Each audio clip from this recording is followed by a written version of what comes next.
The laughter came first, sharp, loud, unforgiving. In the middle of a dusty construction site, a well-dressed black African woman dropped to her knees, her expensive clothes instantly stained as she held a motionless laborer in her arms. A CEO. For this, someone mocked. Phones rose, people whispered, some laughed openly, but she didn't look at them. Her hands gripped his shoulders, her voice trembling with urgency. "Stay with me, please. Don't close your eyes." In that moment, she chose him without hesitation, and, to everyone watching, it made no sense at all. Before we continue, where are you watching from and what time is it there? If this story touches you, don't forget to subscribe and stay with us. The city of Lagos never truly slept, it only shifted moods. At dawn, it breathed quietly. By noon, it roared. And at the center of that roar stood Uchechi Okafor. She was not born into power. She built it. From a cramped one-room apartment in Surulere, where the ceiling fan barely worked and the walls remembered every hardship her family had endured. Uchechi had climbed her way into rooms where decisions shaped skylines. She had studied under candlelight, negotiated her first contracts while being underestimated, and learned early that in a world run by power, softness was often mistaken for weakness. So she hid her softness behind discipline, behind control, behind a name that now carried weight across Lagos. Madam CEO, people called her. And they said it with admiration, but also with distance. Inside the glass walls of Okafor Developments, everything moved with precision. Assistants spoke in measured tones. Meetings started exactly on time. Numbers mattered more than emotions. And Uchechi, calm, composed, always in control, sat at the center of it all. That morning, she stood at the edge of a long conference table, reviewing projections on a screen. "The Aja housing project is behind Schedule 1, of the managers said carefully. "Labor inefficiency, material delays." Uchechi didn't respond immediately. She studied the figures. Not just the numbers, but the patterns behind them. "Not inefficiency," she said finally, her voice quiet but firm. "Mismanagement." The room fell silent. She turned her gaze sharp, but not cruel. If workers are delayed, someone is delaying them. If materials are missing, someone is taking them. No one spoke. They never did when she saw too clearly. "Schedule a site inspection," she added. "Today." Her assistant nodded quickly. Across the table, Emeka Balogun, one of the senior executives, leaned back slightly, masking irritation behind a polite smile. "Of course," he said, "though I'm sure it's nothing serious." Uchechi didn't look at him. "Then you won't mind if I confirm that myself." The meeting ended shortly after, but tension lingered. It always did. Outside the corporate tower, Lagos moved like a living organism. Danfo buses shouted for passengers. Street vendors negotiated loudly. Motorbikes weaved through traffic like they had no fear of consequence. Life here was raw, unfiltered, and unapologetically real. Uchechi stepped into her car, the door closing softly behind her, sealing her in a world of quiet again. "Aja site," she instructed. As the car pulled into traffic, she leaned back slightly, her expression unchanged, but her mind far from still. Success had come, but peace had not. There were nights she returned to her penthouse overlooking the city lights and felt nothing. No one to share it with. No one who saw her beyond what she had built. Only expectations. Her aunt, Madame Ifunanya, never let her forget them. "You are not getting younger, Uchechi," she would say, her tone both loving and pressing. "A woman like you must align with power, not struggle." And by power she meant men like Chief Obina. Wealthy, connected, respected, predictable. Obina had made his intentions clear months ago. "I can match you," he had said once over dinner, his smile confident, in influence, in vision, in status. Uchechi had simply nodded, but something about him felt calculated, like a partnership, not a connection. and she had spent too many years fighting to build something real to settle for something that only looked impressive. The construction site in Aja was exactly what she expected. Dusty, loud, disorganized, but something else lingered beneath the surface. Neglect. Workers moved slowly, not from laziness but from exhaustion. Materials were scattered carelessly. Supervision was inconsistent. Uchechi stepped out of the car, her heels sinking slightly into the uneven ground, but she didn't hesitate. Eyes followed her instantly, some curious, some nervous, some resentful. Madam, a supervisor, rushed forward, wiping sweat from his forehead. "We didn't expect." "That's the problem," she said calmly. "You should." She walked past him before he could respond. Her eyes scanned everything. A broken scaffold, unfinished walls, men carrying loads heavier than they should have been. And then she noticed him. At first there was nothing remarkable about Chinedu Okoye. He wore the same faded clothes as the others. His hands were rough, marked by work. His boots were worn. But he moved differently. Not hurried, not careless, intentional. He lifted bricks with steady strength, not wasting energy, not cutting corners. And when an older worker nearby struggled to carry a load, Chinedu stepped in, without being asked, taking half the weight with quiet ease. No performance, no attention-seeking, just action. Uchechi slowed slightly as she watched. "Why is that man doing double work?" she asked the supervisor. The man glanced over. "Oh, him. He just does that sometimes. Trying to impress, maybe." But Uchechi didn't see someone trying to impress. She saw someone who simply refused to look away when others struggled. That was rare. A sudden shout broke the moment. "Careful." A stack of materials shifted dangerously, nearly toppling onto an older laborer. Before anyone else reacted, Chinedu moved. Fast. He pushed the man aside, just in time, the materials crashing down where he had been standing seconds before. Dust rose into the air. The older man coughed, shaken. Some workers laughed nervously. Others shook their heads. "Old man should retire," someone muttered. But Chinedu didn't laugh. He crouched beside the man, checking his arm gently. "You're not done yet," he said quietly. "So don't let them decide that for you." Uchechi felt something tighten in her chest. Not because of the incident, but because of the way he spoke. No arrogance, no pity, just respect. She stepped closer without realizing it. "Is he injured?" she asked. For the first time, Chinedu looked up at her, and their eyes met. There was no fear in his, no desperation, no attempt to impress. Just a calm awareness, as if he saw her but did not measure himself against her. "He'll be fine," Chinedu said simply. Not madam, not ma, not CEO, just a response. Equal. It caught her off guard. The supervisor quickly stepped in. "Madam, don't worry, we'll handle." "No," she said, still looking at Chinedu. I asked him. Silence fell briefly. Chinedu stood slowly, brushing dust from his hands. "You should fix the support beams," he added, nodding toward the unstable structure. "Next time, someone might not move fast enough." The supervisor frowned, slightly offended, but Uchechi didn't, because he was right. She turned to the supervisor. "Have that inspected immediately." "Yes, madam." When she looked back, Chinedu had already returned to work. No waiting, no expectation, just continuing. For reasons she couldn't explain, Uchechi stayed longer than planned, long after the inspection notes were complete, long after the supervisors had exhausted their explanations. Her attention kept drifting back to one place, to him. And for the first time in a long time, something unfamiliar stirred within her. Not admiration, not curiosity. Something quieter, something deeper. Recognition, as if in a world full of people trying to become something.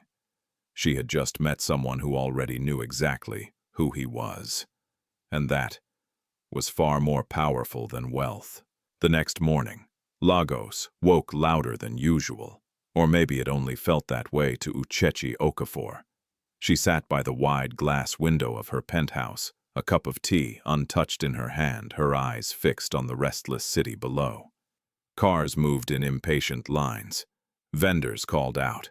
Life surged forward with its usual urgency, but her mind was still at the construction site, still replaying a moment she could not easily dismiss. A man who didn't try to impress her, a man who didn't fear her, a man who spoke to her, as if she were simply human. It unsettled her, because she realized how rare that had become. At the office, the usual rhythm resumed. Emails, meetings, reports. But something had shifted. During a presentation while Emeka spoke confidently about project timelines, Uchechi found herself distracted. Not by numbers, but by memory. The way Chinedu had moved, the way he had helped without hesitation, the way he had looked at her without calculation. Madame Emeka's voice cut in. She blinked slightly. "Yes, the revised budget," he said, forcing a polite smile. "Do we proceed?" Uchechi paused briefly before answering. "No." The room stiffened. "We proceed after a full audit of the Aja site." She continued. "Every supplier, every payment, every supervisor." Emeka's jaw tightened almost imperceptibly. "That may delay. It will prevent loss," she replied calmly. Silence followed, and just like that the direction was set. But as the meeting ended, Emeka's eyes lingered on her, sharp, calculating, watching. By noon, Uchechi was already back on the Aja site, this time without announcement. She didn't go through the supervisors. She didn't wait for formal updates. She walked straight into the heart of the work. And again, she found him, Chinedu Okoye. He was kneeling beside a half-built wall, carefully aligning bricks with a precision that spoke of patience rather than urgency. Sweat traced down his temple, but his movements remained steady, deliberate. Uchechi approached slowly. "Do you always work like that?" she asked. He didn't look up immediately. Only after placing the brick did he turn slightly. "Like what? Like you have time," she said. A faint hint of something, almost a smile, touched his lips. "If you rush it," he replied, "you'll come back to fix it later." She folded her arms slightly, studying him. "And if you don't rush, then it stands." Simple, direct, but it lingered. Uchechi nodded slowly. "That's not how most people here think." Chinedu shrugged lightly. "Most people here aren't building for themselves." The words carried more weight than they seemed. She felt it. "Who are you building for?" she asked. This time he held her gaze a little longer. "For anyone who has to live with what we leave behind." Silence settled between them. Not awkward, not forced, just still. And in that stillness, something shifted again. Across the site, a few workers had begun to notice. A CEO standing beside a laborer, talking, listening. It didn't look right, at least not to them. One of the supervisors leaned toward another, whispering under his breath, "She shouldn't be here like that. That man. He'll cause problems, or maybe he already is." Uchechi didn't notice the whispers. Or perhaps she chose not to. Instead, she found herself asking something unexpected. "What do you eat during breaks?" Chinedu raised an eyebrow slightly. "Food," she almost smiled. "I mean, do you bring your own? Sometimes." "What about today?" He nodded toward a small cloth bag nearby. "Gary, groundnuts, basic, unimpressive, but real." Uchechi glanced at it, then back at him. "Is that enough?" "It keeps me working." "That's not the same as enough." For a brief moment, something flickered in his eyes. Surprise. Not at the question, but at the concern behind it. "Enough is relative," he said quietly. Uchechi looked at him carefully. "No," she replied. "Enough is human." The words lingered, between them, around them. Inside, something neither of them fully understood yet. That afternoon, something small but significant happened. When the workers gathered for a short break, a delivery arrived at the site. Large containers, covered trays, the kind usually reserved for corporate meetings, not construction workers. Confusion spread quickly. "Who ordered this? Is it a mistake?" Then the supervisor approached, clearing his throat awkwardly. "It's from Madam." Silence fell, then murmurs. Uchechi stood at a distance, watching not as a boss but as an observer. Workers hesitated at first. Then slowly, they stepped forward. Opening the containers, food, real food, rice, stew, meat, not leftovers, not scraps, respect. And among them, Chinedu stood still, not rushing forward, not reacting like the others, just watching. Uchechi walked closer. "I thought you said Gary was enough," she said. He looked at her. "It is. Then why aren't you eating?" He glanced at the others. "Because today," he said quietly, "someone else needed it more." She followed his gaze. The older man from yesterday, still weak, still struggling, was being handed a plate. Carefully, with quiet gratitude. Uchechi felt something tighten in her chest again. Not pain, something else, something that felt like truth. "You always do that?" she asked softly. Chinedu shook his head. "Only when I can, and when you can't." He met her eyes again. "Then I remember what it feels like." The simplicity of it struck her deeper than any speech she had heard in boardrooms filled with powerful men. Because this was not strategy, this was not performance, this was character. But what Uchechi did not know, what no one there knew, was that Chinedu Okoye was watching her just as closely, measuring not her words but her choices. The food, the way she stood among workers without distance, the way she asked, not commanded, the way she noticed what others ignored. He had seen many people like her before. Powerful, polished, convincing, but temporary. They always revealed themselves, eventually. That was the point of his test, to wait, to observe, to see what remained when there was nothing to gain. And so far, Uchechi had not disappointed him, which made things complicated. Because tests were supposed to be controlled, predictable. But this was becoming something else, something real, and real things were dangerous. As the sun began to lower, casting long shadows across the site, Uchechi turned to leave. But before she did, she paused, looking back at him one last time. "Chinedu," she said. He turned slightly. "Yes, don't let them rush you," she said quietly. "Not here, not anywhere." For a brief moment, something shifted in his expression. Not surprise, not confusion, recognition. "You too," he replied. She held his gaze for a second longer, then walked away. Behind her, whispers grew louder.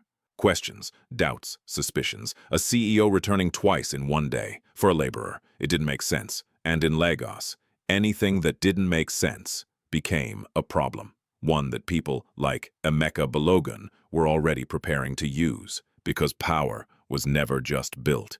It was protected and sometimes destroyed. In Lagos, attention was a currency, and Uchechi Okafor was beginning to spend hers in ways people did not understand. By the third visit to the Aja site that week, the whispers had stopped being whispers. They had become conclusions. She's distracted. She's losing focus. It's that worker. Inside Okafor Developments, even the air seemed heavier. Conversations paused when Uchechi walked into rooms. Assistants exchanged glances they thought she didn't notice. Emails became more formal, less warm. Respect was still there. But something else had crept in. Doubt. That morning, Uchechi arrived at the site earlier than usual. The sun had barely climbed above the skyline, casting a pale golden light across unfinished structures. The site was quieter, the noise not yet fully awake. Workers trickled in slowly. Among them, Chinedu. He was already at work. Of course he was. Uchechi watched him from a distance for a moment. There was a rhythm to him. Lift, place, align, check. No wasted motion, no impatience, just consistency. She stepped forward. You start, before everyone else. Chinedu didn't look up immediately. Before the noise, he replied. She glanced around. You don't like noise, I like clarity. That answer lingered, because she understood it, more than she expected. They worked in silence for a while. Not together, but near each other. And strangely, it didn't feel uncomfortable. It felt natural. Uchechi found herself observing things she had never paid attention to before. The way the workers communicated without words. The way fatigue showed in shoulders, before it showed in faces. The way small acts of kindness passed unnoticed by most, but not by him. At one point, a younger worker dropped a stack of bricks, the sound echoing sharply. Watch yourself, a supervisor snapped harshly. The boy froze, fear instantly visible, but before the tension could escalate, Chinedu stepped in. It's my fault, he said calmly. The supervisor frowned. You weren't even near, I told him to move them, Chinedu added. The lie was simple, but intentional. The supervisor exhaled sharply, annoyed, then waved it off. Just fix it. The boy looked at Chinedu stunned. Thank you, he whispered. Chinedu only nodded once, then went back to work. Uchechi had seen many acts of leadership, in boardrooms, in negotiations, in speeches. But this was something else. Quiet leadership. The kind that didn't announce itself. The kind that didn't need recognition. And it unsettled her, because it made everything she knew about power feel incomplete. Later that day, the heat became unforgiving. The sun pressed down heavily, turning the site into a field of exhaustion. Sweat soaked through clothes. Movements slowed. Tempers grew shorter. Uchechi stood under a temporary shade, reviewing notes on a tablet, but her eyes kept drifting back to him, still working, still steady, still unchanged. She frowned slightly. How long has he been working without a break? She asked a nearby supervisor. The man shrugged. Since morning, I think. And no one told him to rest. He didn't ask. That answer irritated her more than it should have. Call a break, she said firmly. The supervisor hesitated. But we are behind call. A break. He nodded quickly and signaled. A whistle blew. Relief spread across the site like a wave. Workers dropped tools, stretching tired muscles, wiping sweat from their faces.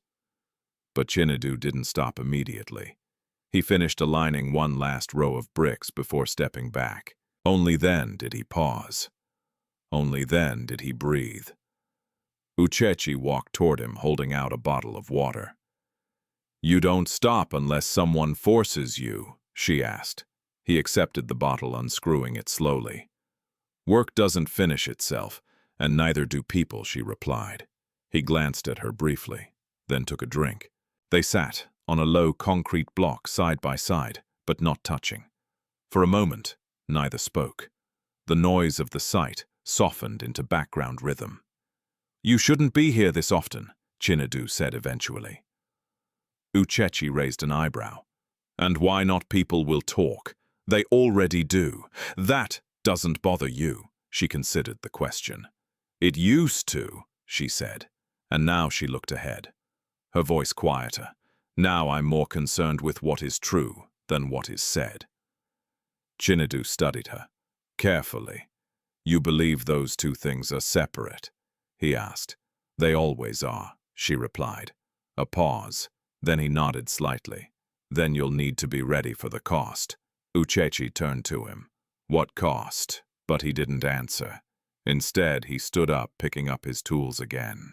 Break over. Across the site, eyes were watching. Not just workers, but men who reported to others. Men who carried information. By afternoon, word had already reached places it wasn't supposed to. And by evening, it reached Emeka Balogun. In a private office overlooking the city, Emeka leaned back in his chair listening as one of his contacts spoke. "She's there almost every day now," the voice said through the phone. "Talking to him. Sitting with him."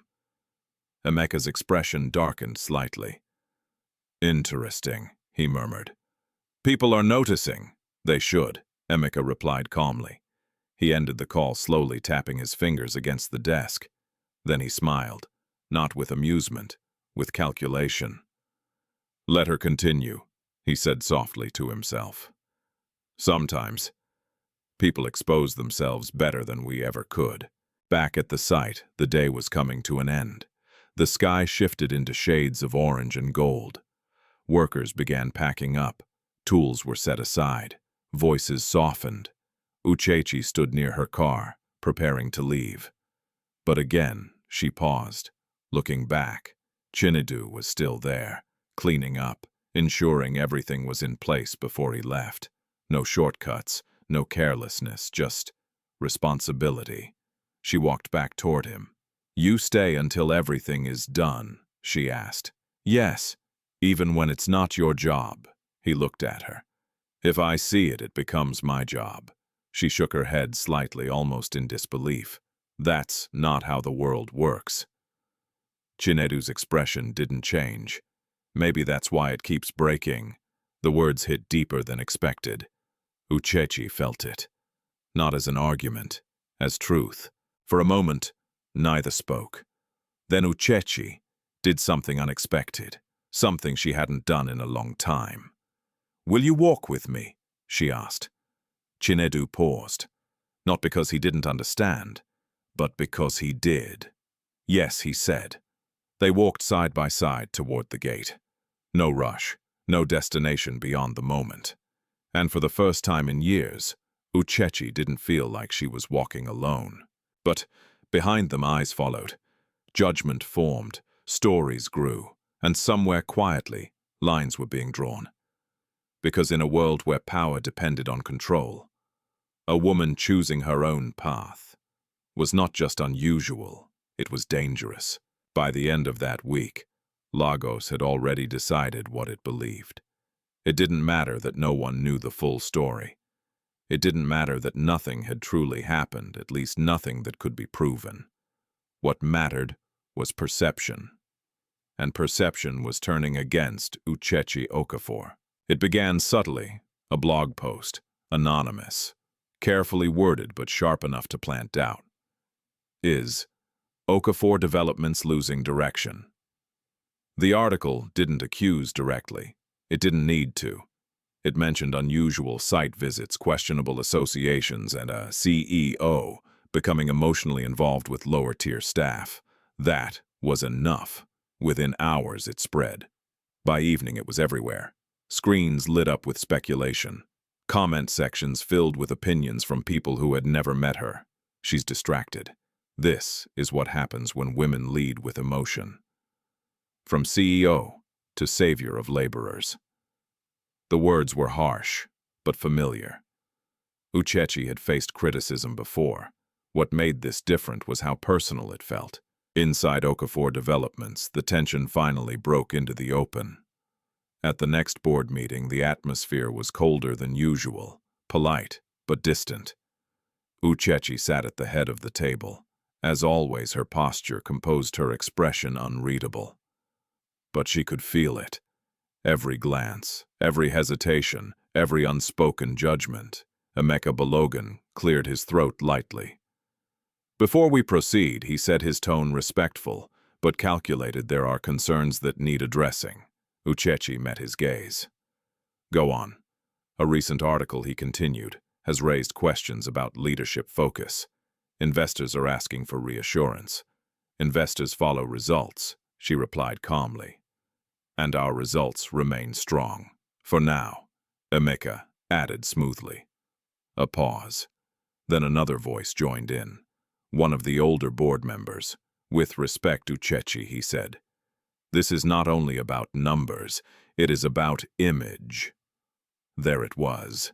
Image, the word that had followed her for years. "You're suggesting my image is the problem?" she asked. "I'm suggesting," he replied carefully, "that perception affects stability." Silence settled. Heavy, measured. Uchechi leaned back slightly, her fingers resting lightly on the table. "And what exactly is this perception?" she asked. No one answered immediately, until Amika did, "That you are too personally involved in matters beneath your position." There was no mistaking it now, no disguise, just truth spoken politely. Uchechi didn't react. Not outwardly, but something inside her shifted. Not anger, clarity. So she said quietly, "Visiting my own project, speaking to my own workers, is now beneath me." "That's not what we're saying," Emeka replied quickly. "It is exactly what you're saying." Her voice remained calm, but sharper now, more defined. "You are concerned that I am not behaving like the version of me you are comfortable with." No one interrupted, because she was right. The meeting ended without resolution, but the message was clear. She was being watched, measured, questioned. That evening, her phone rang. She didn't need to check the screen. She already knew, Auntie Uchechi said as she answered. "Uchechi, Madam Ifunanya's voice came through firm and urgent. "What is this I'm hearing?" Uchechi walked slowly toward the window looking out over the city. "Which part do not play games with me," her aunt snapped. "You are being talked about everywhere. A man, a laborer. He has a name." Uchechi interrupted gently. "That is not the point it is to me." A pause. Heavy. "You are risking everything." Ifunanya continued, her voice lowering but not softening. "For what, for who?" Uchechi didn't answer immediately, because she wasn't entirely sure how to explain it. Not even to herself. "I'm not risking everything," she said finally. "I'm choosing what matters. And what matters is..." "A poor builder. What matters," Uchechi replied, "is truth." Another silence. Then, "You are making a mistake," her aunt said, coldly. "And mistakes at your level are not forgiven. They are punished." The line went quiet, then disconnected. Later that night, Uchechi found herself back at the Aja site. Not in her usual car, not announced. Just there. The site was quieter at night. Less noise, less pressure, more honesty. She walked slowly across the open space, her heels echoing softly against the ground. And then she saw him. Chinedu, still working, under a single dim light, alone. "You don't go home?" she asked. He turned slightly, not surprised. "Eventually. That's not an answer. It's enough of one." She stepped closer. "You've been here all day." "So have you," he replied. A small pause. "Then I came because of you," she said. The words surprised even her, but she didn't take them back. Chinedu studied her quietly. "Why?" "Because you're different. Because you don't pretend.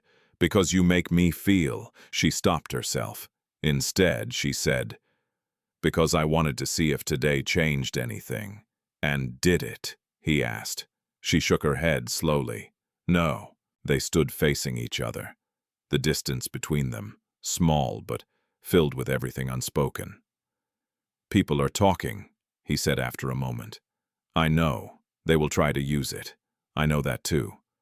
"Then why are you still here?" The question hung in the air. Simple, but not easy. Uchechi held his gaze.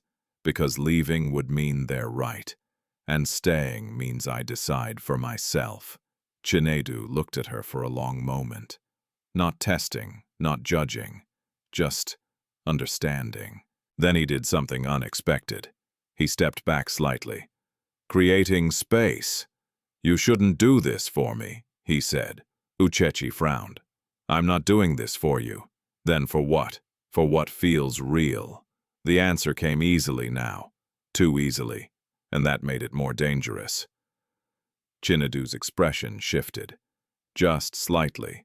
A flicker of something deeper. "Because this This was the moment his test was designed for, when pressure rose, when reputation was at risk, when choosing him came with consequences. And she was still choosing. That should have satisfied him. It should have confirmed everything. But instead, it unsettled him, because the more she gave, the more he had to question himself. "Be careful, Uchechi," he said quietly. It was the first time he said her name, and it landed differently. Not formal, not distant, real. Why, she asked. Because not everything that feels real is safe. She held his gaze. "I'm not afraid of unsafe things." He nodded slightly. "That's what makes them dangerous." The silence that followed was heavier now.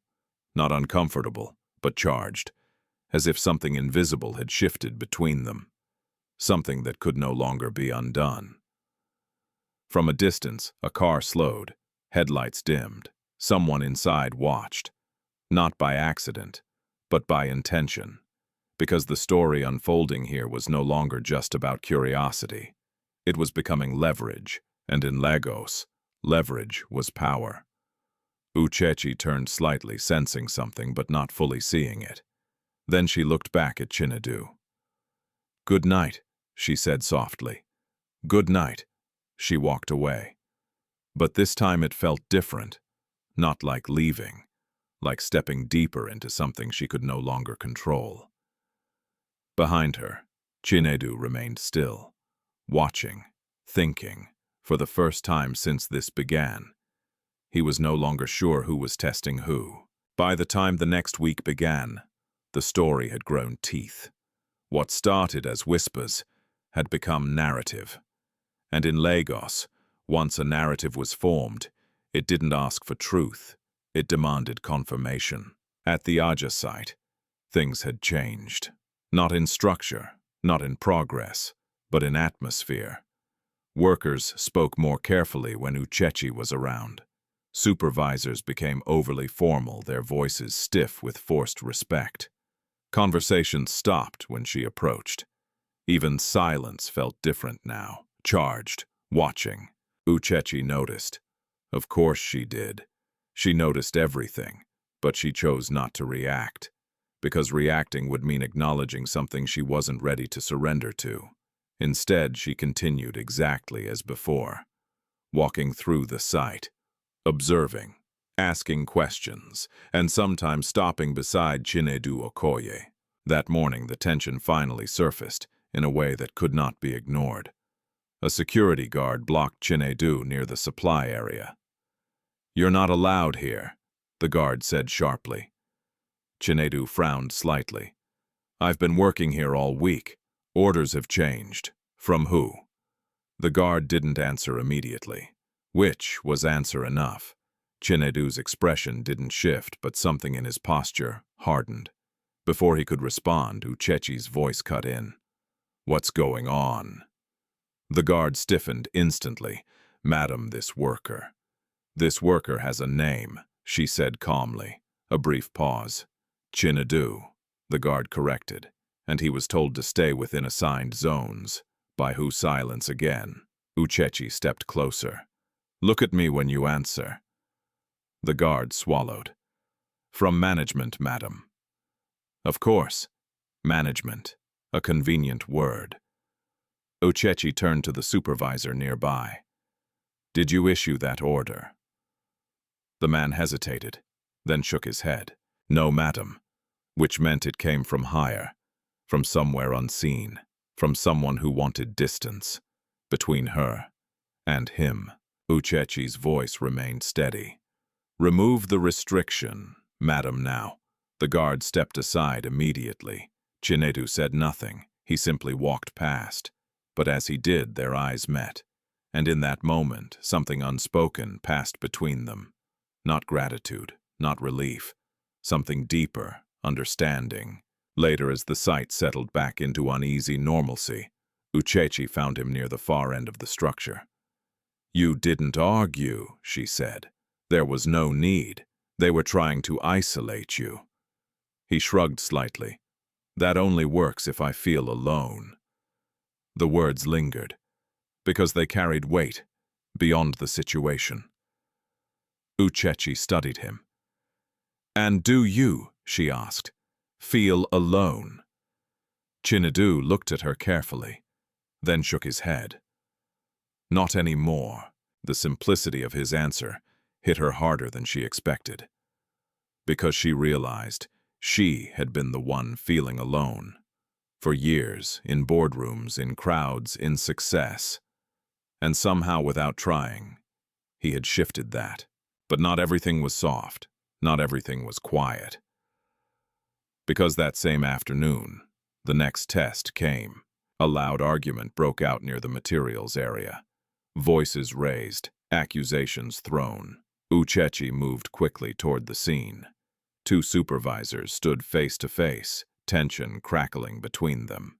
He took the materials, one shouted, pointing. "I did not," the other snapped. Then, a third voice entered, cold, calculated. "He did." All eyes turned. It was Emeka's man, a site officer, standing with a small group behind him. "And we have witnesses," he added. Uchechi's gaze sharpened. "Witnesses of what? Of theft?" the man said. "From company property." "And who is accused?" she asked. The answer came immediately. Chinedu Okoye. Silence fell, heavy, sudden. All eyes turned again to him. Chinedu stood still, not defensive, not reactive, just present. "That's not true," one worker muttered quietly, but his voice was drowned by others. "Check his things. He's been moving around too much." I said something was off. The narrative shifted quickly, because it had already been prepared. Uchechi stepped forward. "On what basis are you making this accusation?" The officer held up a small ledger.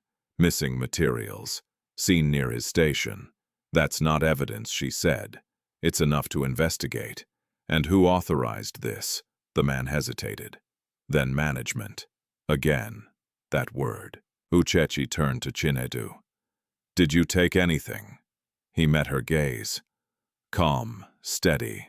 "No." She held his eyes for a moment longer. Searching, not for proof, for truth. And what she saw was enough. "Then he didn't," she said. The officer frowned. "Madam, with respect," I said, "he didn't." Her voice cut through the tension. Clear, firm, unmovable. Murmurs spread, confusion, doubt. Because this was no longer quiet support. This was public, visible, undeniable. "You're taking his word over procedure," the officer pressed. "I'm taking responsibility," Uchechi replied. "For him, for my site." A pause. Then she added, "If anything is missing, I will cover it personally." That changed everything. Because now it was no longer just defense. It was sacrifice. The officer hesitated. Because pushing further would mean challenging her authority directly. And that was a line not easily crossed. "Very well, madam," he said finally. But his eyes said something else. This wasn't over. The crowd began to disperse, voices lowering. But the impact remained, because everyone had seen it. The CEO, standing for a laborer, against her own system. Chinedu didn't move immediately. He waited until the space cleared, then turned to her. "You didn't have to do that." "Yes, I did.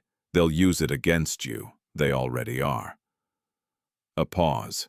Then he asked, "Why the same question?" Again, but heavier now. Uchechi exhaled slowly. Because this time the answer mattered.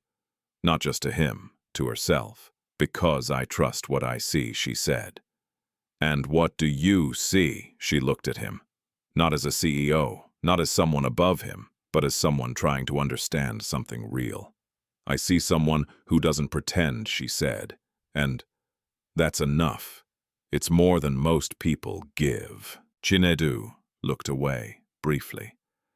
Because her words were becoming harder to carry. Because every step she took toward him pulled him deeper into something he had started as a test, but could no longer control. "You shouldn't trust so easily," he said quietly.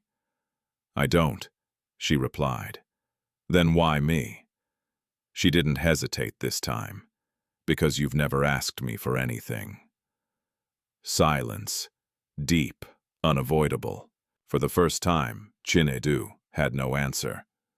Because she was right, and that was exactly why this test existed. To see who gave without expecting, without calculating, without knowing. But now it was no longer just observation. It was consequence. As the sun dipped lower, casting long shadows across the site, Uchechi turned to leave. But before she did, she placed something in his hand. A small envelope. For your wages, she said. He frowned slightly. I've already been paid. This is extra. I didn't earn it. You did. He shook his head. No. A pause. Then give it to someone who needs it. Uchechi studied him, then nodded slowly. All right. She walked away. But this time her steps felt heavier, because something had changed. Not outside. Inside. Behind her, Chinedu stood still, the envelope still in his hand, untouched, because for the first time he wasn't measuring her anymore. He was questioning himself, and that was far more dangerous than any test. From a distance, someone watched again, taking notes, making calls, because now they had what they needed. Not proof, not yet, but something better, a pattern, and patterns could be broken, very easily. By midweek, the pattern had become undeniable, and in Lagos, patterns were never ignored. They were studied, exploited, weaponized. Inside Okafor developments, what had once been quiet discomfort was now turning into coordinated movement. Emails began circulating, carefully worded, professionally disguised but pointed. Concerns regarding leadership judgment, potential reputational risks, need for internal review. Each message looked harmless on its own, but together they formed a strategy. At the center of it sat Emeka Balogun, calm, patient, calculating. He didn't rush, he didn't confront, he guided, subtly, quietly, and most importantly, plausibly. In his office, overlooking the busy streets of Victoria Island, Emeka sat with Chief Obinna Eze. The two men could not have been more different on the surface. Emeka corporate, controlled, precise. Obinna charismatic, powerful, openly confident. But beneath that, they understood each other perfectly. She's making this easier than I expected, Obinna said, swirling a glass of drink in his hand.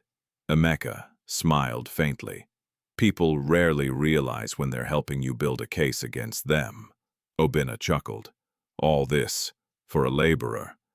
It's not about him, Emeka replied. It's about her choices. And what do you plan to do with those choices? Emeka leaned forward slightly. Present them. Meanwhile, Uchechi was unaware of how far things had already progressed. Or perhaps she sensed it but refused to let it shape her decisions. That afternoon, the Aja site felt different again. Not tense, not quiet, but watched. More than usual.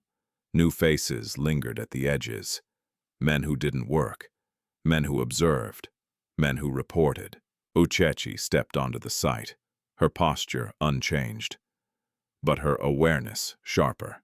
She noticed the cameras. Not official ones, phones, discreet, but intentional. She ignored them, because acknowledging them would give them power. She found Chinedu Okoye near the foundation area, lifting steel rods with another worker. As always, he moved with that same quiet steadiness, unchanged, unaffected, at least on the surface. You're becoming famous, she said as she approached. He glanced at her briefly. I don't feel famous. People are watching. They've always been watching. Yes, she said softly. But now they're waiting. For what? For you to prove them right. A pause. Then he asked, and what do they think is right that you don't belong here? He set the steel rod down slowly. And what do you think? Uchechi met his gaze. I think belonging is not decided by noise. For a moment, something almost like warmth passed through his expression. Then it faded, because reality remained. Across the site, a group of workers began whispering again. Not quietly enough. She's here for him again. Look at them. This will not end well. Uchechi heard them. Of course she did. But this time she didn't ignore it completely. Instead she turned, looking directly toward the group. The whispers stopped instantly. Silence. Uncomfortable. Exposed. If you have something to say, she said calmly, say it clearly. No one spoke, because boldness in whispers rarely survives in light. She turned back to Chinedu, unbothered, at least outwardly. But something inside her was shifting, not weakening, strengthening. Later that day, the situation escalated, not through noise, but through precision. A black SUV pulled up near the site entrance. Out stepped Chief Obina, dressed impeccably, confident, commanding attention without asking for it. The moment he entered, everything changed. Supervisors straightened, workers stepped aside. The atmosphere shifted from tension to pressure. Uchechi saw him immediately. Of course she did. She had been expecting this. Just not today. Uchechi Obina said smoothly as he approached, a polite smile on his face. Chief Obina, she replied. Formal, controlled. I heard you've been spending quite some time here, he said lightly. I manage my company. Of course he nodded, but management usually happens from offices, not construction floors. A subtle jab, wrapped in politeness. Uchechi didn't respond, because she understood the game. Obina's gaze shifted to Chinedu, slow, deliberate, measured. So, this is the man, he said. Not a question, a statement. Chinedu met his gaze, unflinching, which was a mistake in the eyes of men like Obina. Because power expected submission, and he offered none. You've caused quite a stir, Obina continued. Chinedu said nothing. Uchechi stepped slightly forward. That's enough. Obina smiled faintly. I'm only observing, then observe respectfully.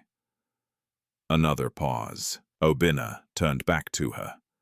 You are risking a great deal, he said quietly, his tone lowering. This is not your concern. It is, he replied, because your decisions affect more than just you, and your presence here affects nothing. He smiled again. On the contrary. Then, he stepped closer. Just enough for his words to be heard only by her. You are giving them exactly what they need, he murmured. Uchechi's expression didn't change, but she understood, because she already knew. Leave, she said calmly. Obina studied her for a moment, then nodded slowly. As you wish. But as he turned to go, he glanced once more at Chinedu, and this time, there was no politeness in his eyes, only warning. When he was gone, the air felt heavier, not lighter, because now the lines were no longer subtle. They were visible. Uchechi exhaled slowly, then turned to Chinedu. You see, she said. Yes, they won't stop. I know. A pause. Then you still want to stay? He asked. The question was different this time. Not about presence, about choice. Uchechi looked at him. Really looked. At the man everyone dismissed. At the man everyone questioned. At the man who had never once asked her for anything. Yes, she said. And that was the moment everything changed. Because somewhere else, in a quiet office, a message was sent. She has confirmed it. And Emeka Balogun smiled, because now he didn't need assumptions anymore. He had confirmation, public, clear, undeniable. The next move would not be subtle. Back at the site, Uchechi turned to leave, but this time the weight of the day followed her. Not as doubt, as consequence. Behind her, Chinedu remained still, watching her walk away. Because for the first time he realized something dangerous. This was no longer a test of love. It was becoming a test of damage, and the deeper it went, the harder it would be to undo. But still, he said nothing, and that silence would soon cost them both more than either of them expected. The attack did not come like a storm. It came like a signature, clean, precise, intentional. By Monday morning, Okafor Developments was no longer just under quiet scrutiny. It was under investigation. Uchechi walked into the office as she always did, calm, composed, unshaken on the surface. But she felt it immediately. The shift. Receptionists who once greeted her warmly now hesitated. Conversations stopped too quickly. Even the elevator ride felt colder, as if the building itself had begun to question her. By the time she reached the executive floor, her assistant Ngozi was already waiting. "Ma'am," Ngozi's voice was tight. "You need to see this." Uchechi took the tablet handed to her. A formal notice, internal audit, triggered by irregularities, linked to the Aja project. Her name was not directly accused, but it didn't need to be. Everything pointed toward her. Inside the boardroom, the atmosphere was no longer polite. It was structured, official. 3 external auditors sat across from her. Emeka Balogun was present. 2 board members, legal counsel, no smiles, no pretense. Ms. Okafor, one of the auditors, began, "We are reviewing discrepancies in materials labor allocation and financial approvals tied to the Aja site." Uchechi sat down slowly. "Proceed. We have reports of missing materials, unauthorized reallocations," and the man paused briefly. Personal intervention, overriding standard protocol. There it was again. Personal. Always that word. "And what exactly are you implying?" she asked. "That your involvement may have compromised internal controls." Uchechi folded her hands calmly. "My involvement prevented exploitation," she said, "or enabled mismanagement." Emeka's voice, smooth, careful, but sharp. The room held its breath. Uchechi turned slightly toward him. "You're suggesting I caused this?" "I'm suggesting," Emeka replied, "that your decisions created an environment where accountability became unclear." Silence, heavy, calculated. Uchechi leaned forward slightly. "Then let's be clear," she said. "What exactly is missing?" A document slid across the table. Figures, numbers, significant, too significant. She studied them carefully, not reacting, not rushing, because something about it felt wrong. Not just the numbers, the timing, the coordination. These materials, she said slowly, were approved. Under which department operations, the auditor replied. And who heads operations? All pause. Then Mr. Emeka Balogun. For the first time, a shift. Subtle, but real. Emeka smiled faintly. "As you know, approvals still pass through executive oversight." "Which means," Uchechi replied calmly, "nothing moves without multiple signatures." Exactly. The trap was complete. Because now responsibility was shared, and shared responsibility was easier to weaponize. "Then we investigate all signatures," she said. "We intend to," the auditor replied. But Uchechi already understood. This was not about finding truth. It was about creating doubt. The meeting ended without resolution, but the damage had already begun. By afternoon, the story had spread, not just internally, publicly. CEO under investigation for financial irregularities. Okafor, Developments faces leadership crisis. Questions rise over controversial site decisions. The narrative had shifted from curiosity to accusation. Back at the Aja site, the impact was immediate. Workers gathered in small groups whispering. Supervisors avoided eye contact. The atmosphere was no longer tense. It was divided. Uchechi arrived without announcement. Again. But this time, no one pretended not to notice. She walked through the site slowly, taking in everything. The looks, the silence, the distance. And then she saw him, Chinedu, working as always, unchanged.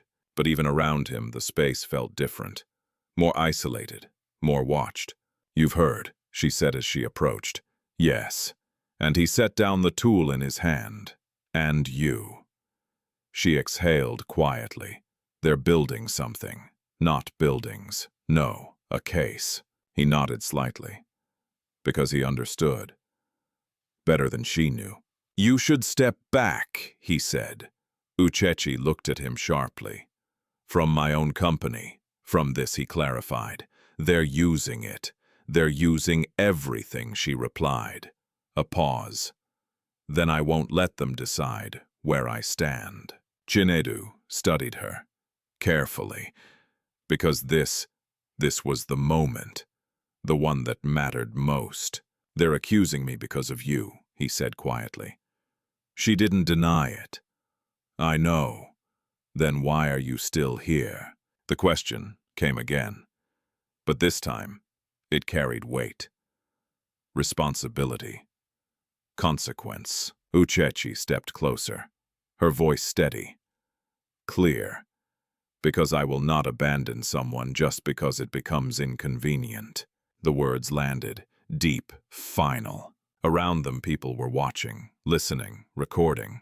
"You could lose everything," he said. "I know, and you're still choosing this." Uchechi didn't hesitate. Yes, that single word was louder than anything else that had happened, because now it was no longer assumption, no longer rumor, no longer speculation. It was confirmation. Across the site, a phone camera zoomed in, capturing the moment, the words, the expression. Within minutes, it was sent, forwarded, shared. Inside a quiet office, Emeka received the clip, watched it once, then again, and smiled. Because this was what he needed. Not evidence of wrongdoing, something better. A decision. Back at the site, Uchechi reached into her bag, pulled out a document, and handed it to Chinedu. He frowned slightly. "What is this?" "A contract adjustment," she said. "For what?" "For your position." He looked at her, confused. "I'm formalizing your role," she continued. "On record, that will make things worse. It will make things clear." He shook his head. "No, Chinedu, no." His voice was firm now, not loud, but unmovable. "I didn't come here for that," he said. "I know. Then don't turn this into something it's not." Uchechi held his gaze, then slowly lowered the document. "All right," she said. But the moment had already been seen, interpreted, reframed, because to everyone watching it looked like something else. A CEO trying to elevate a laborer, and in a world built on hierarchy that was not seen as kindness. It was seen as weakness. As the sun dipped lower, the site fell into a heavy silence. Not peaceful, not calm, but waiting. Uchechi turned to leave. But before she did, she said one more thing. "Whatever happens," she said quietly, "I won't pretend I don't know who you are." Chinedu didn't respond immediately, because the words carried more meaning than she intended, and for the first time, he felt something he had not planned for. Fear, not of being exposed, but of what would happen when she discovered the truth, because she had already given more than the test required, and the cost was still rising, far beyond what either of them could control. From a distance, another message was sent. Phase 2 is complete, and somewhere decisions were being finalized, because the next move would not just shake her position, it would try to break her completely. And this time, there would be no turning back. By the end of that week, the pressure stopped hiding. It stepped into the open, and it came with consequences. Uchechi Okafor was no longer simply being questioned. She was being reduced, piece by piece. The first sign came quietly. An email. Short, formal, irreversible. Effective immediately, certain executive privileges will be temporarily reassigned, pending the outcome of internal investigations. No accusation, no explanation. But the message was clear. Power was shifting. When Uchechi read it, she didn't react immediately. She sat still at her desk, the city stretching endlessly beyond the glass behind her. Then she closed the email and continued working. But the change was immediate. Access codes failed. Meetings were rescheduled without her input. Decisions that once required her approval were now under review. Even her assistant Ngozi moved more cautiously. Not disloyal, just careful. Inside the company, people adapted quickly. They always did. Because survival in places like this depended on knowing when power was shifting and adjusting before it finished moving. By midday, the board called another meeting. This time, there was no attempt to soften anything. Uchechi, one of the senior members, began. "We need to discuss interim leadership arrangements." Her eyes lifted slowly. "Interim, yes, until the investigation concludes. And who leads in the meantime?" A brief pause. "Then Mr. Emeka Balogun will assume operational oversight." "Of course." Uchechi nodded once, not in agreement, in acknowledgement. "I see," she said. There was no anger, no raised voice, no visible resistance. And somehow that made the room more uncomfortable, because they had expected a reaction, emotion, defense. Instead, she gave them control, without surrendering herself. The meeting ended quickly, too quickly, because no one wanted to sit in that silence any longer than necessary. Outside, the city continued as always. But inside Uchechi, something had shifted. Not broken, not yet, but strained. That evening, she didn't go home immediately. Instead, she drove. No destination, just movement, until eventually she found herself back at the Aja site. It had become something else now. Not just a project, not just a place, but the only space that still felt real. The site was quieter at dusk. The noise of the day replaced by the hum of distant traffic and the occasional sound of tools being packed away. And as always, he was there. Chinedu, sitting on a low concrete block wiping dust from his hands. Not rushing, not restless, just present. "You lost something today," he said without looking up. Uchechi stopped a few steps away. "You heard. I don't need to hear. I can see." She walked closer, then sat beside him. Not as a CEO, not as someone above him, just as herself. "They're restructuring," she said. "They're replacing. They're repositioning. They're removing." Each word carried weight, but she spoke them calmly, as if naming them gave her control. "And you," he asked. "What about me? What are you doing?" She looked ahead, at the unfinished structures, at the raw, incomplete lines of something still becoming. "I'm still here," she said. Chinedu nodded slightly. For a while, neither of them spoke, because sometimes silence held more truth than words. "You should walk away," he said eventually. Uchechi turned to him. "From what? From me." The words landed differently this time.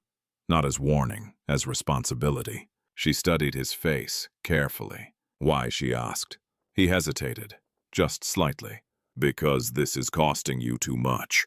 She let out a quiet breath. "Do you think I don't know that?" A pause. "Then why stay?" The question again. But now, it was heavier, more urgent. Uchechi didn't answer immediately, because the truth was no longer simple. "It's not about staying," she said finally. "It's about not becoming someone I don't recognize." Chinedu looked at her. "And leaving would make you that?" "Yes." The answer was immediate, certain. "Because if I walk away now," she continued, "then everything they're saying becomes true. They're saying many things. They're saying I only care when it's easy," she said. "They're saying I only stand for people when it doesn't cost me anything." A pause. "I won't prove them right." Chinedu's gaze softened, just slightly, because this was beyond the test now. This was conviction. And conviction was not something you could measure. "You don't owe me that," he said quietly. Uchechi shook her head. "I'm not doing this because I owe you." "Then why?" She turned to him. "Because I choose you." The words hung in the air. Simple, clear, irreversible. And for the first time, Chinedu felt it. Not as a test, not as a result, as truth. But truth came with consequences. Because somewhere else, that moment was being documented. The timing, the words, the setting, everything. And within hours it became something else. A headline. Disgraced CEO stands by controversial laborer amid investigation. A story. Sources. Reveal emotional involvement influencing leadership decisions. A narrative. From power to scandal, the fall of Uchechi Okafor. By nightfall, the damage was complete. Her phone didn't stop ringing. Calls, messages, warnings, advice. Ngozi, board members, even distant relatives. She ignored most of them. Until one came through she couldn't ignore. Her aunt. "You have embarrassed this family," Madame Ifunanya's voice said sharply. Uchechi closed her eyes briefly. "I have done nothing wrong. You have chosen disgrace. I have chosen truth. Truth does not destroy everything you built." Silence. Then, "Sometimes it reveals what was never real," Uchechi replied. The line went quiet, then ended. Back at the site, night settled fully. Uchechi stood. "I should go," she said. Chinedu nodded, but neither moved immediately, because something had shifted.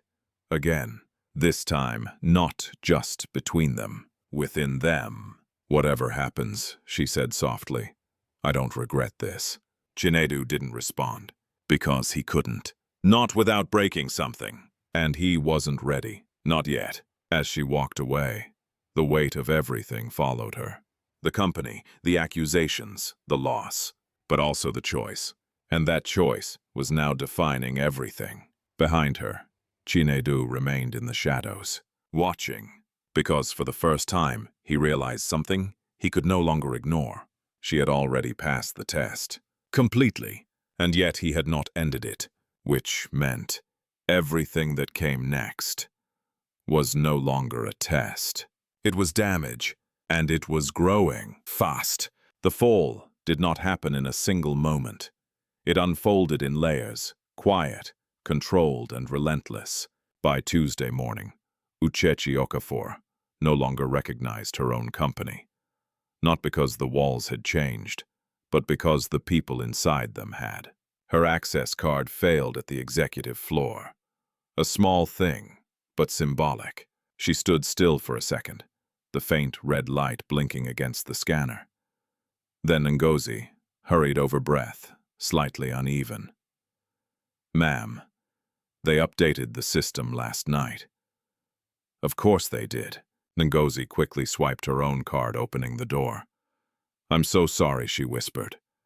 Uchechi gave a small nod. "It's all right." But it wasn't, and they both knew it. Inside the office felt different. Not hostile. Not openly, but distant. Like a place that had already begun to move on from her. Her chair was still there, her desk untouched, but something invisible had shifted. Ownership, authority, presence. By midday, the next blow came. Not internal, public. A major investor withdrew, quietly, but not silently.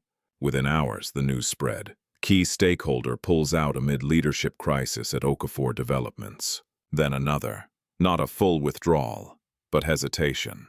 And in business, hesitation was often the beginning of collapse. Inside the boardroom, Emeka Balogun sat at the center now. Not officially, not permanently, but effectively. "We need to stabilize the company," he said calmly. "And we will." Across from him, a board member nodded. "And Uchechi," a pause, measured. "She remains under review," Emeka replied.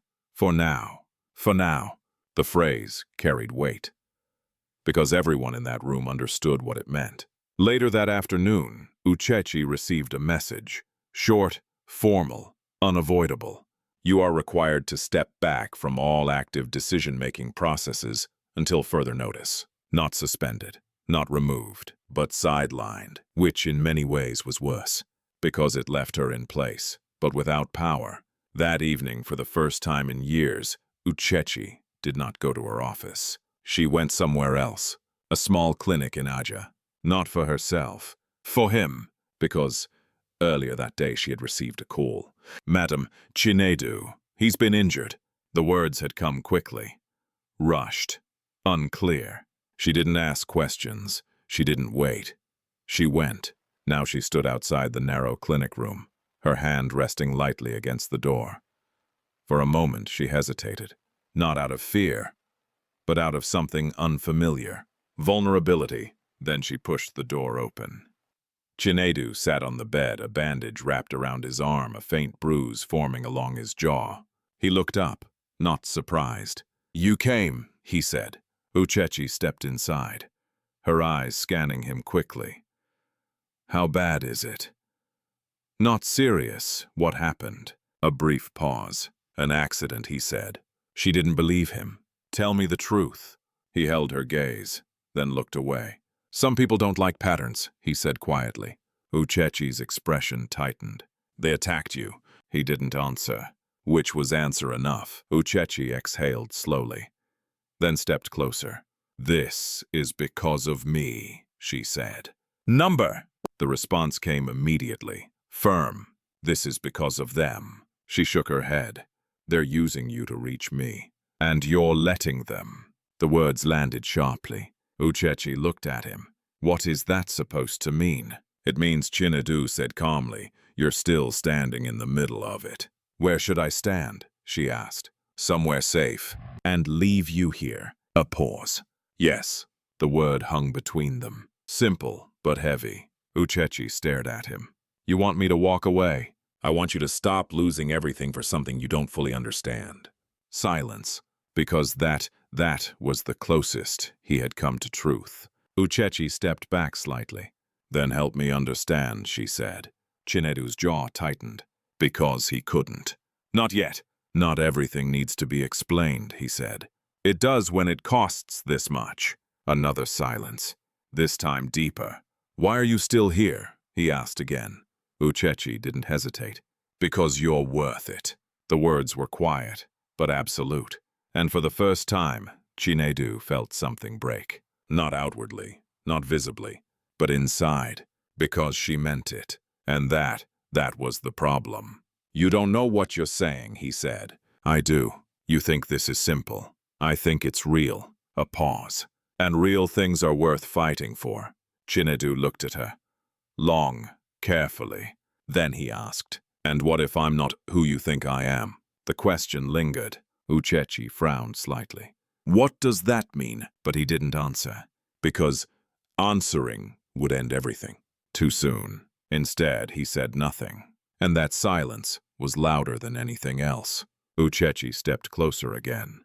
"I don't care who you were," she said. "I care about who you are." The words landed. Deep, final. And in that moment, the test should have ended. It should have been enough. But Chinedu still said nothing, because something inside him was not ready to let go. Not of the control, not of the certainty. And that hesitation would cost him more than he realized. Outside the clinic, a car idled quietly. Someone inside watched.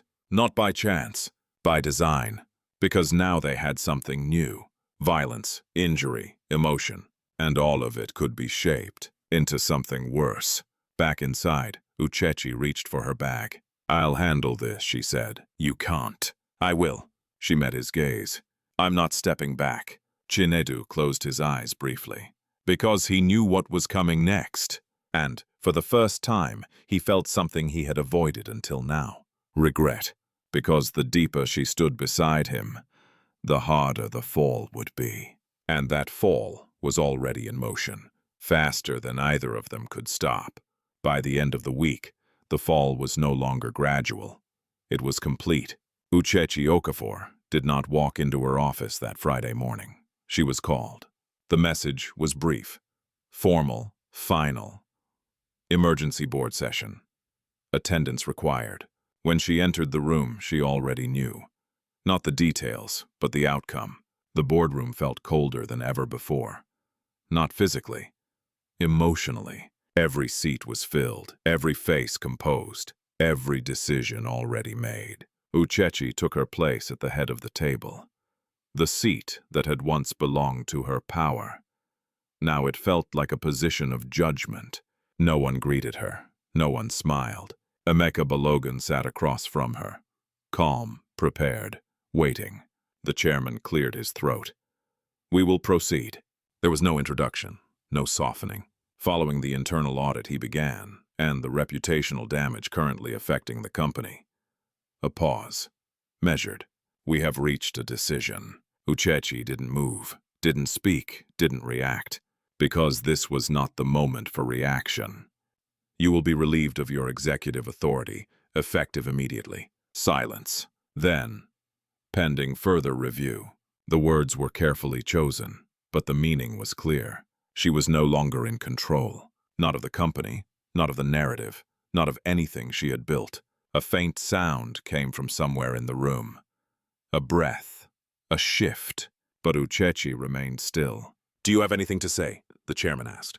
A moment passed, then another. Finally she spoke. "Number." The simplicity of the answer unsettled them, because they had expected resistance, argument, defense. Instead, she gave them nothing. No emotion, no struggle, only silence. And somehow, that felt heavier than anything she could have said. The meeting ended quickly after that, because there was nothing left to discuss. Outside the room, Ngozi was waiting. Her eyes were already filled with tears. "Ma'am." Uchechi stopped briefly. "It's all right," she said gently. But it wasn't, and they both knew it. By afternoon, the news had spread across Lagos. CEO removed amid ongoing investigation. Uchechi Okafor steps down following corporate crisis. The language was polite, but the message was destruction. At her apartment, the silence was different. Not peaceful. Empty. For the first time in years, there were no calls, no meetings, no decisions waiting for her. Just stillness. Uchechi stood in the middle of the living room looking around. Everything she had worked for, every sacrifice, every step, it all felt distant. Not gone, but out of reach. That evening, she returned to the Asia site. Not because she had to, because she needed to. The site was quiet. Work had slowed. Resources were uncertain, supervisors cautious. Because when leadership falls, everything beneath it trembles. She walked slowly across the ground, no longer as CEO, just as Uchechi. And then she saw him, Chinedu, standing near the edge of the structure, alone. He turned as she approached, and this time, there was something different in his eyes. Not calm, not steady, heavy. "You heard," she said. "Yes." A pause. "Then I'm sorry." The words surprised her, because she hadn't expected them. For what she asked. For this. He gestured slightly. The site, the situation, everything. Uchechi shook her head. "This was never yours to carry, but it became mine," he said quietly. She looked at him, carefully. "You didn't ask me to do any of this. Number, and I still chose it." A pause. "And now," he asked. Uchechi exhaled slowly. "Now I live with it." The words were simple, but they carried weight. Acceptance, not regret. "You lost everything," Chinedu said. She shook her head. "Not everything." He frowned slightly. "What didn't you lose?" She looked at him, directly. "Myself." Silence. Deep. Because that was something no one could take from her. "I don't regret this," she continued. "Even now." Chinedu's expression tightened. "Even after all of this?" "Yes." The certainty in her voice was undeniable. "Because if I regret it," she said, "then it means I only stand for people when it's easy." Another pause. "And I refuse to be that person." Chinedu looked away, because the weight of her words was becoming unbearable. "You shouldn't have to prove that," he said. "Maybe not," she replied. "But I did." Around them a few workers watched quietly. Not with mockery. Not anymore. With something else. Respect. Because now she had nothing left to gain. And she was still there. One of the older workers stepped forward slowly. "Madam." Uchechi turned. "We heard what happened." She nodded once. "You stood for us," the man said. "And we won't forget that." More workers gathered. Not loudly. Not dramatically. Just present. In that moment something shifted. Not power. Something deeper. Value. Chinedu watched. Silently. Because this was the truth he had been searching for. Not in wealth. Not in status. In character. And she had proven it. Completely. but the cost had been too high. As the sun set slowly behind the unfinished structures, Uchechi stood among the workers, no longer above them, but with them. And for the first time, she didn't feel like she had lost everything, because what remained was real. Behind her, Chinedu closed his eyes briefly, because now there was no more doubt, no more testing, no more waiting. Only one question remained. When he revealed the truth, would it heal her, or destroy her even more? And the answer was coming. Very soon. The truth did not arrive gently. It arrived like a collision, sudden, undeniable, and impossible to escape. For days after her removal, Uchechi stayed away from the company. Not because she was hiding, but because there was nothing left there that belonged to her anymore. Instead, she returned to the Aja site, not as a CEO, not as a leader, just as someone who refused to disappear. The workers no longer looked at her with confusion or doubt. They greeted her, not formally, but with quiet respect, because now she had nothing left to prove. That morning the sky was clear, the air lighter than it had been in days, but something beneath it was about to shift.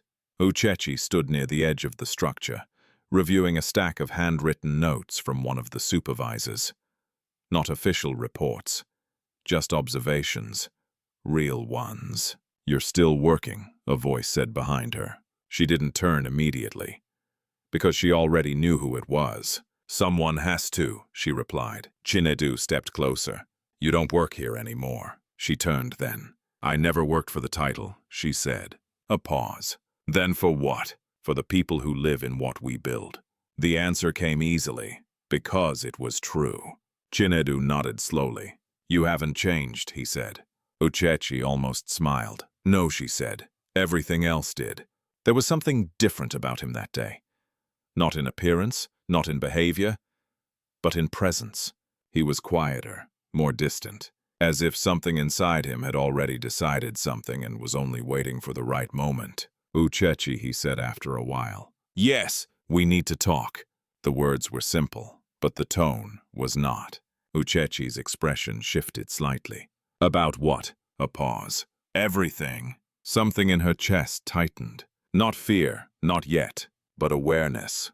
Because somewhere deep inside, she already knew. This moment would change everything.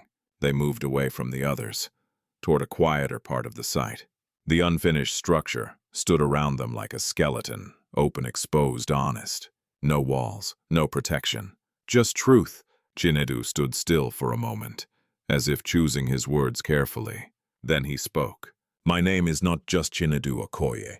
Uchechi didn't react immediately, because she was listening, not assuming. "I am the primary investor behind Okoye Holdings," he continued. The words hung in the air. Uchechi blinked once, processing, then again, but her expression didn't change. "Not yet. And I have controlling interest," he added quietly, "in several companies, including partnerships connected to Okafor developments." Silence. Heavy. Still, Uchechi stared at him, waiting, because this could not be everything. "I came here," he said, "to test something." Her eyes sharpened slightly. To test what she asked. He held her gaze. "People." The word landed, cold. "To see how they treat someone when they believe he has nothing." The silence that followed was different now. Not calm, not neutral. Something was breaking. "And I stayed," he continued, "because I needed to know what was real." Uchechi didn't move, didn't speak, because the truth was still unfolding. "You," he said, "were never supposed to be part of the test." That was the moment. The shift, because suddenly everything connected. The calm, the distance, the refusal to ask, the restraint. It wasn't humility, it was control. "You knew," she said quietly. He didn't answer, because he couldn't deny it. "You knew who I was," she continued. "Yes, and you said nothing." A pause. "Yes." Uchechi let out a slow breath. Not anger, not yet, but something deeper. "Hurt." "And you watched," she said. "Yes, everything." Another pause. "Yes." The weight of it settled. Every moment, every word, every choice she made. Seen, measured, judged. And all of this. She gestured around them. My company, my reputation, my life. His jaw tightened. I didn't plan. But you didn't stop it, she said. That landed. Harder than anything else. Because it was true. You could have ended it, she continued, at any time. Silence. But you didn't. Chinedu's voice dropped. I needed to be sure. The words broke something. Uchechi took a step back, as if distance could help her breathe. Sure of what she asked. That you were real. A bitter laugh escaped her. Not loud, not dramatic. Just broken. Real, she repeated. I lost everything, she said. And you were still testing me. The pain in her voice was no longer contained. I didn't think it would go this far, he said. But it did. And you watched. I was trying to protect. From what she snapped. From truth. The question cut through everything. Chinedu had no answer. Because there wasn't one. Uchechi shook her head slowly. You didn't test me, she said quietly. You used me. The words landed like a verdict. I gave you everything I had, she continued. Not because I wanted anything from you, but because I believed in you. Her voice broke slightly, but she didn't stop. And you turned that into an experiment. Silence. Heavy. Final. I'm sorry, Chinedu said, but the words felt small. Too small. Uchechi looked at him, not with anger, not with hate, but with something worse. Disappointment. You don't get to be sorry now, she said. Another step back. More distance. You don't get to decide when the truth matters. Behind them, the wind moved through the open structure. Soft, but hollow. Uchechi turned. I meant everything I said, she added quietly. A pause. That's why this hurts. And then she walked away. Chinedu didn't follow. He couldn't, because for the first time he understood something his wealth had never taught him. That some losses could not be repaired with power. And as Uchechi disappeared into the distance, the weight of everything he had done finally caught up to him. Not as consequence, as truth. And this time, there was no test left, only the damage. And the question of whether anything could still be saved. After the truth was spoken, silence became heavier than any accusation. Uchechi did not return to the Aja site the next day, or the day after. For the first time since everything began, she stepped away. Not out of weakness, but because something inside her needed space to breathe. The city continued without her, as it always did. Cars moved, deals were made, names rose, names fell, and hers was still falling. The headlines had not stopped. If anything, they had become sharper. Former CEO linked to secret billionaire scandal. Was the entire relationship a setup inside the fall of Uchechi Okafor? The story had changed again. Now she was not just reckless, not just emotional. She was a victim, but even that felt wrong, because the truth was more complicated. Much more. Uchechi sat in her apartment. The curtains drawn halfway, the light of the city filtering in like something distant and unfamiliar. Her phone rested on the table. Silent. She had turned it off, not because there was nothing to hear, but because she had heard enough.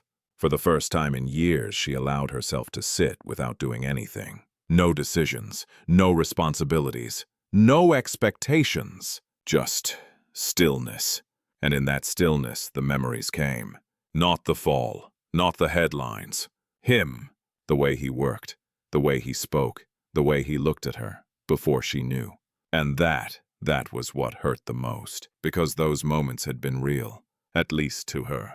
Elsewhere, Chinedu Okoye was no longer hiding. The disguise was gone.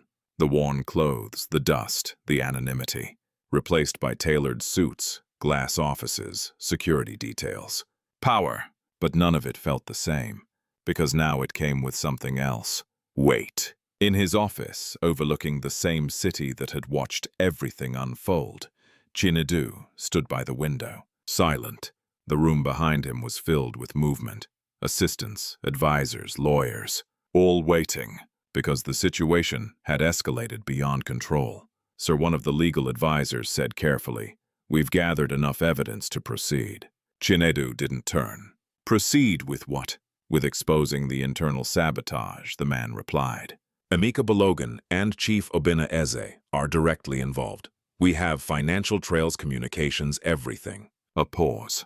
We can clear her name. That should have been enough. That should have been the moment. But Chinedu remained still, because clearing her name would not fix what he had broken. And the company, another advisor asked, we can restore control, reverse the board's decision.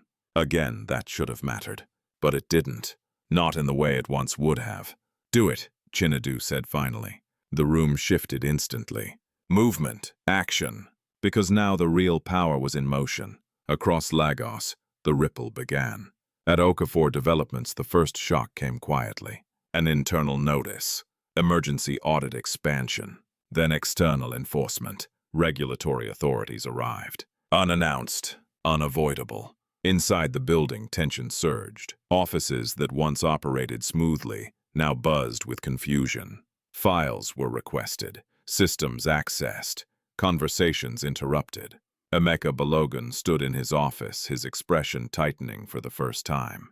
This wasn't part of the plan, one of his associates said urgently. Emeka didn't respond immediately, because he understood something others didn't.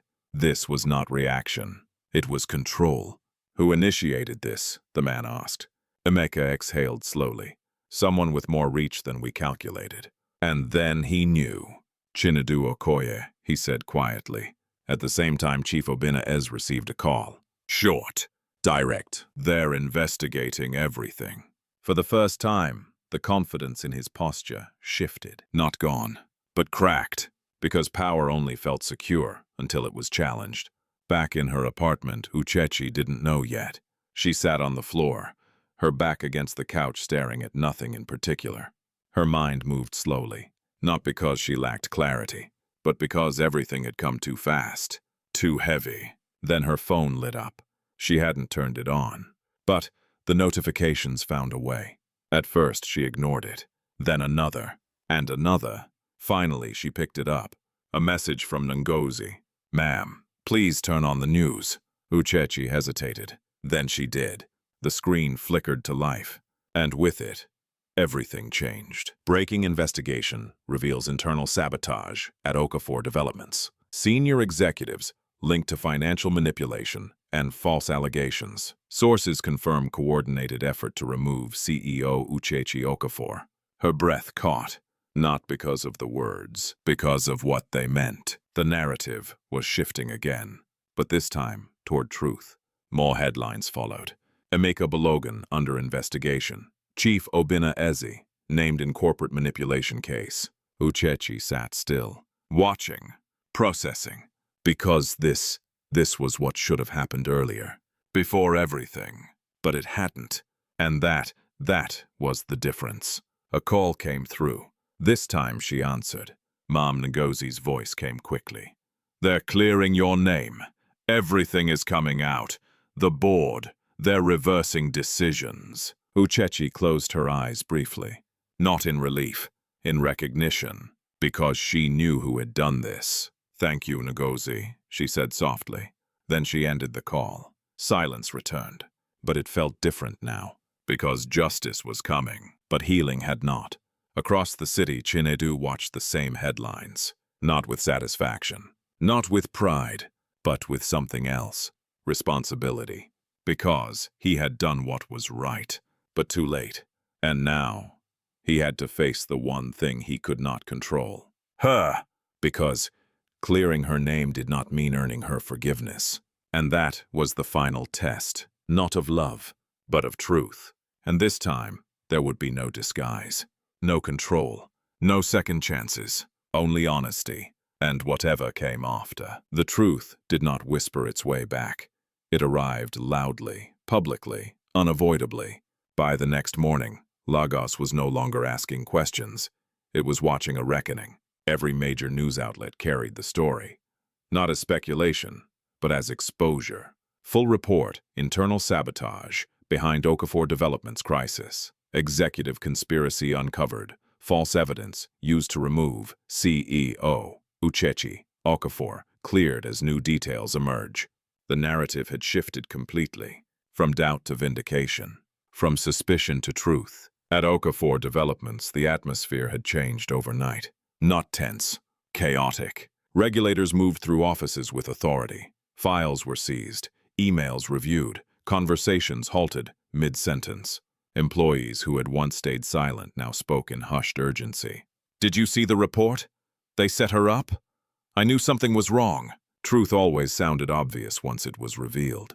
In a conference room now filled with investigators, Emeka Balogun sat across from officials, his usual composure cracking for the first time. "This is a misunderstanding," he said carefully. But the evidence on the table said otherwise. Financial transfers, internal communications, instructions, a pattern, one that could not be explained away.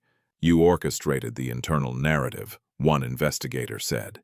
Emeka's jaw tightened. "I managed operations. You manipulated them." Silence, because this time there was no space for control.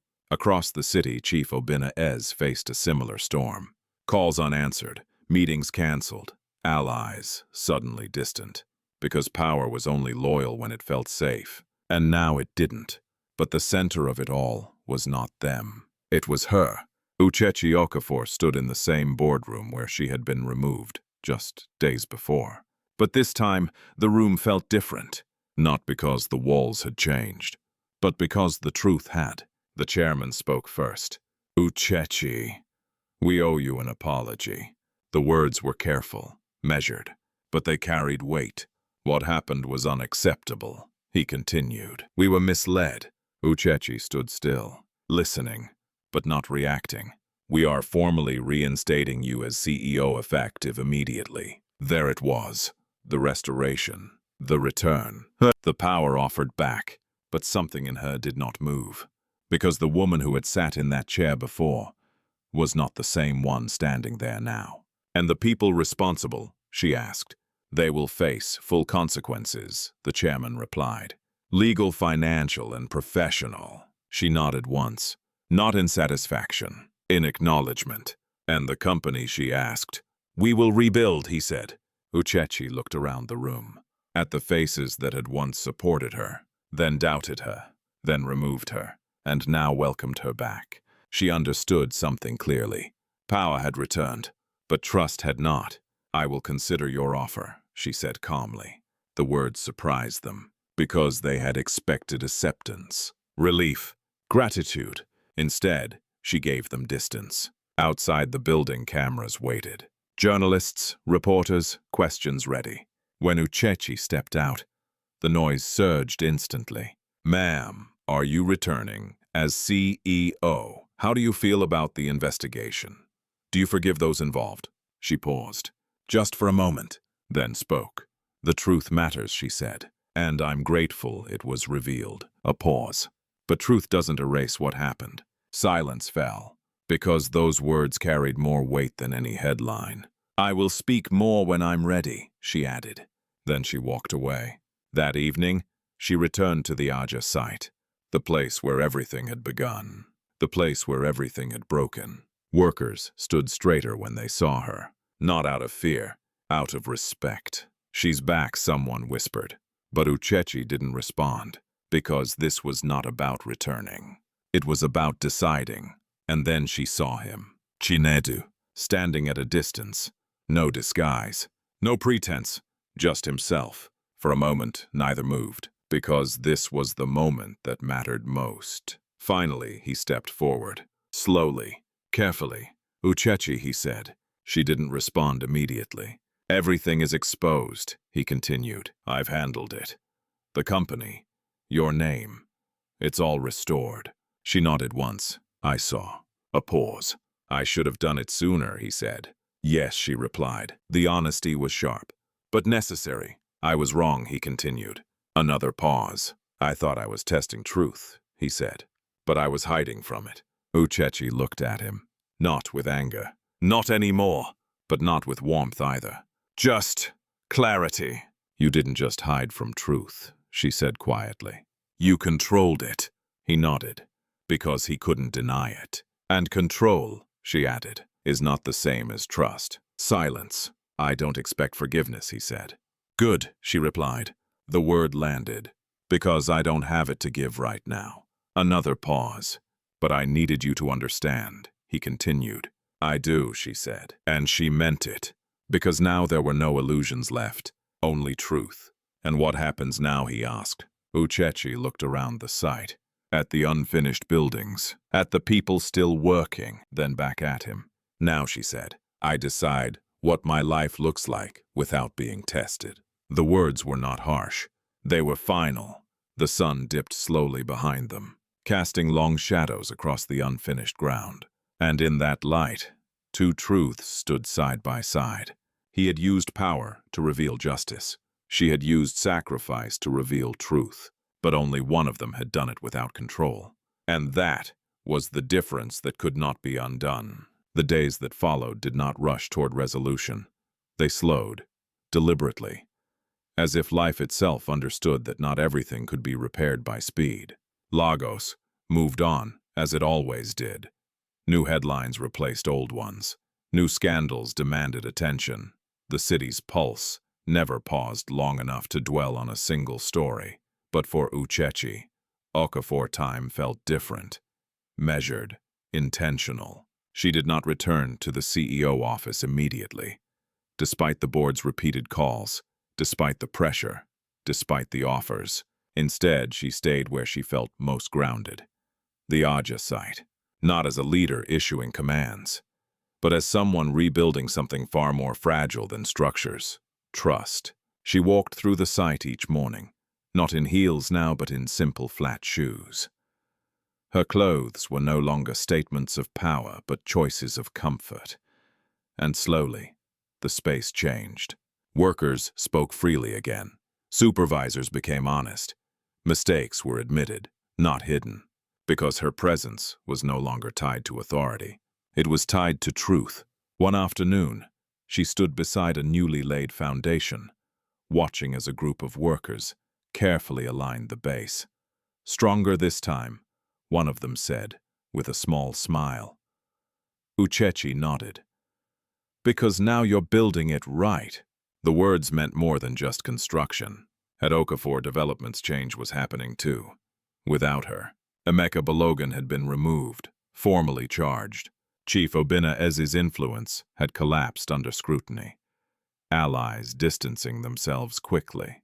The company itself was in recovery, but directionless. Because leadership was not something you could replace overnight. One evening as the sun dipped low, casting soft gold across the unfinished buildings, Uchechi stood alone, near the edge of the site. She wasn't thinking about the company, or the scandal, or the headlines. She was thinking about herself, who she had been, who she had become, and who she wanted to be next. Footsteps approached behind her. She didn't turn immediately, because she already knew. Uchechi. His voice, calm, but different now. Not guarded, not distant. Open. She turned slowly. Chinedu Okoye stood a few steps away. Not in a suit, not in disguise. Just present. For a moment, neither spoke, because this was not a conversation that could be rushed. I wasn't sure if I should come, he said, finally. You shouldn't have, she replied. The words were not cruel. They were honest. He nodded. I know. A pause. But I needed to. Uchechi studied him, not as the man she had once trusted blindly, but as someone she now saw clearly. What do you want, Chinedu? She asked. He didn't hesitate. Nothing from you. Another pause. I came to give something instead. She frowned slightly. What? The truth, he said. She held his gaze. You already did that. He shook his head. No, I told you who I was. A step closer. I haven't told you who I've become. Silence. After everything he continued, I realized something I never understood before. What she asked. That power without honesty is just control. The words landed. Not as an apology, as realization. And I controlled too much, he added quietly. Uchechi didn't respond immediately. Because this was different. Not an excuse, not justification. Acceptance. I can't undo what I did, he said. And I won't pretend I can fix it with anything I have. Another step, but still leaving space between them. I just needed you to know that I see it now. Uchechi exhaled slowly, because part of her had been waiting for this, not the apology, the understanding. And what do you expect me to do with that, she asked. Nothing, he said. The answer surprised her. I don't expect forgiveness, he continued. I don't expect anything. A pause. I just didn't want to leave things the way they were. Silence settled again, but this time it wasn't heavy. It was open. Uchechi looked at him, really looked, at the man he was now, not the one she thought she knew. You hurt me, she said. I know, and not just because you lied. Another pause. But because you made something real feel uncertain. Chinedu nodded slowly. I understand, and that takes time to rebuild. I know. The honesty between them was different now. Not easy, but real. Uchechi looked away briefly, at the structure behind them. Half-built, incomplete, then back at him. I'm not ready, she said. The words were soft, but firm. I'm not ready to trust you again. Chinedu didn't flinch. I understand, but, she continued, a pause. I'm also not angry anymore.